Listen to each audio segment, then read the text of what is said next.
From Abbottabad to Worse by Christopher Hitchens. Hating the United States, which funds Islamabad's army and nuclear program to the humiliating tune of $3 billion a year. Pakistan takes its twisted, cowardly revenge by harboring the likes of the late Osama bin Laden. But the hypocrisy is mutual, and the shame should be shared. Salman Rushdie's upsettingly brilliant psycho-profile of Pakistan, and his 1983 novel, Shame, rightly laid emphasis on the crucial part played by sexual repression in the Islamic Republic. And that was before the Talibanization of Afghanistan, and of much of Pakistan too. Let me try to summarize and update the situation like this. Here is a society where rape is not a crime. It is a punishment. Women can be sentenced to be raped, by tribal and religious kangaroo courts, if even a rumor of their immodesty brings shame on their menfolk. In such an obscenely distorted context, the counterpart term to shame, which is the noble word honor, becomes most commonly associated with the word killing. Moral courage consists of the willingness to butcher your own daughter. If the most elemental of human instincts becomes warped in this bizarre manner, other morbid symptoms will disclose themselves as well. Thus, President Asif Ali Zardari cringes daily in front of the forces who openly murdered his wife, Benazir Bhutto, and who then contemptuously ordered the crime scene cleansed with fire hoses, as if to spit even on the pretense of an investigation. A man so lacking in pride, indeed lacking in manliness, will seek desperately to compensate in other ways. Swelling his puny chest even more, he promises to resist the mighty United States, and to defend Pakistan's holy sovereignty. This puffery and posing might perhaps possess a rag of credibility if he and his fellow middlemen were not avidly ingesting $3 billion worth of American subsidies every year. There's absolutely no mystery to the "why do they hate us?" question, at least as it arises in Pakistan.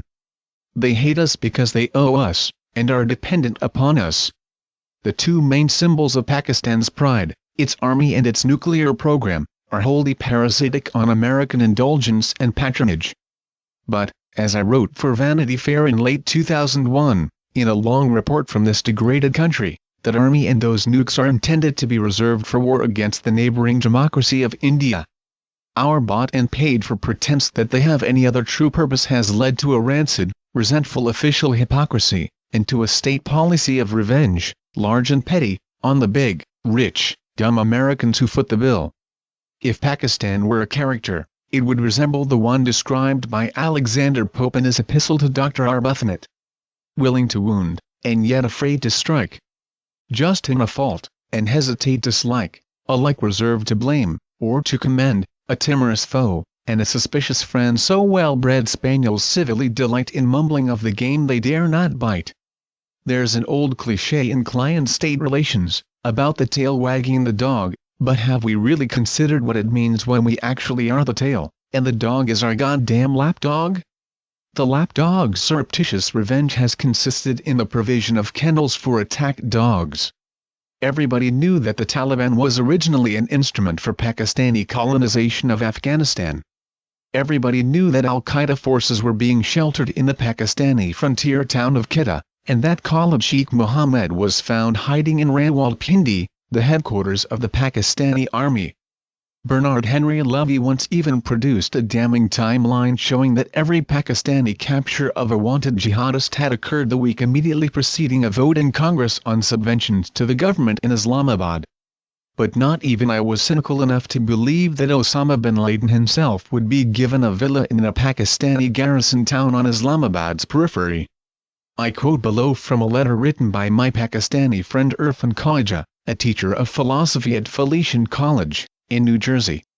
He sent it to me in anguish just after bin Laden, who claimed to love death more than life, had met his presumably desired rendezvous. I find, however, that I can't quite share in the sense of jubilation. I never believed that bin Laden was living in some hideaway in the tribal areas. But to learn that he was living in Abbottabad, after Khalid Sheikh Mohammed was discovered in Rawalpindi, is really too much for me. I don't feel jubilation. I feel a personal, ineradicable sense of betrayal. For 10 years, I've watched members of my own family taking to the streets, protesting the U.S. military presence in northern Pakistan and the drone strikes etc.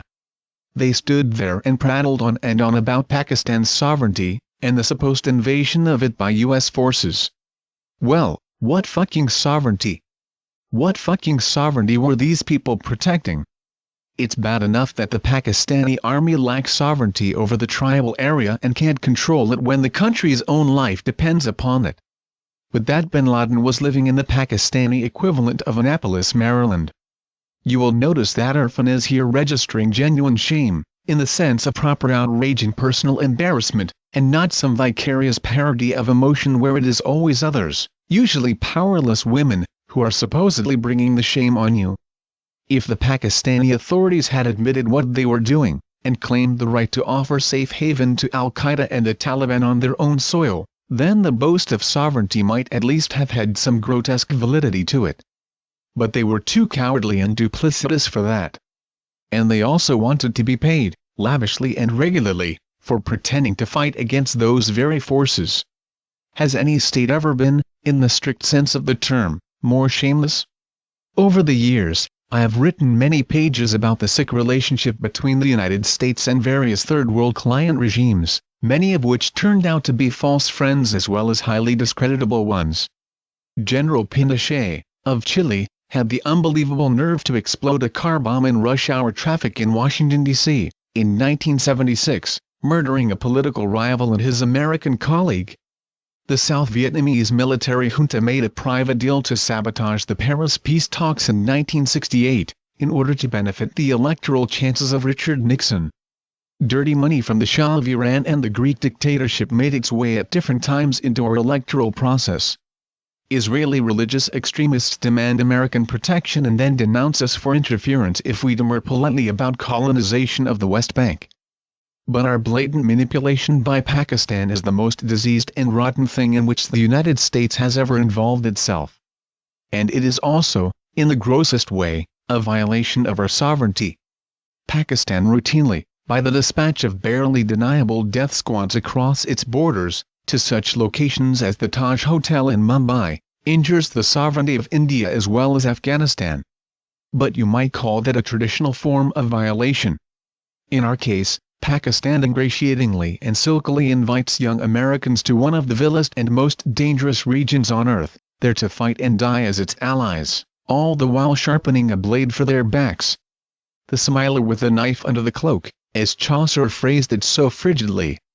At our feet, and at our throat, perfectly symbolic of the underhanded duality between the mercenary and the sycophant was the decision of the Pakistani intelligence services, in revenge for the Abbottabad raid, to disclose the name of the CIA station chief in Islamabad.